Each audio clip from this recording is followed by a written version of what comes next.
s'obrís una mica més a les bols de dretes. Els frenos. Ah, els frenos, pensava que eren els pneumàtics.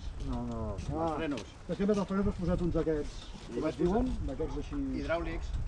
Li vaig canviar... Les pastilles, però les pastilles quines són? Les sintetitzades.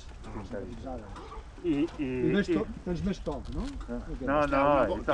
Una mordida de l'hòstia, tio. Però tampoc no cal frenar molt. I els latiguets amb metàl·lics. Sí, no cal frenar molt. No, però jo quan baixo de revolucions, a mi em costa molt de pujar. Són 4. Sou uns... Jo vaig notar molt amb el canvi de Els rodes. pneumàtics jo vaig notar que tu ja anaves molt. Sí, hòstia, clar, perquè és que això són xicles, tio. Això va de conya.